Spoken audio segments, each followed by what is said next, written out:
ভাই আপনি ফেসবুকে একটা সেটিংস করে রাখুন। আপনি ফেসবুকে যে সমস্ত স্টোরিগুলো পোস্ট করেন, ওই স্টোরিগুলো আজীবন হারাবে না। অনেক সময় এমন কিছু ভিডিও স্টোরিতে পোস্ট করা হয়, ওই সমস্ত ভিডিওগুলো আমাদের ভবিষ্যতে প্রয়োজন পড়তে পারে বা স্মৃতি হিসেবে আপনার ফেসবুকে আপনি আজীবন রেখে দিতে পারেন। তো এর জন্য কিন্তু আপনার ফেসবুকে একটা সেটিংস করে রাখতে হবে। আপনি ওই সেটিংসটা যখন আপনার ফেসবুকের ভিতরে আপনি করে রাখবেন, আপনি যেই স্টোরি আপনার ফেসবুকে পোস্ট করেন, আপনার ফেসবুক থেকে সেই সমস্ত স্টোরিগুলো কখনো আর হারাবে না। তো কিভাবে এই সেটিংসটা আপনার ফেসবুকের ভিতরে আপনি করে রাখবেন, চলেন দেখিয়ে দিই। ওকে, ফার্স্ট অফ অল আপনার ফেসবুকটা ওপেন করে নেবেন। এরপর থ্রি লাইনের উপরে ক্লিক করবেন। এরপর সেটিংস অপশনে ক্লিক করবেন। এরপর নিচের দিকে স্ক্রল করবেন। এরপর স্টোরি অপশনে ক্লিক করবেন।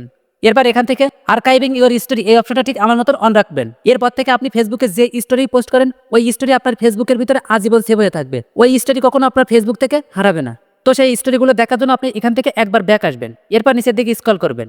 এখান থেকে আপনি অ্যাক্টিভিটি লগ এই অপশনে ক্লিক করবেন। এরপর আর্কাইভ এই অপশনে ক্লিক করবেন। এরপর স্টোরি আর্কাইভ এই অপশনে ক্লিক করবেন। এইখানে আসলে আপনি সেই সমস্ত স্টোরিগুলো দেখতে পারবেন যা আপনি ফেসবুকে পোস্ট করেছেন বা পোস্ট করবেন। সমস্ত স্টোরি এইখানে সেভ হয়ে থাকবে। That's it.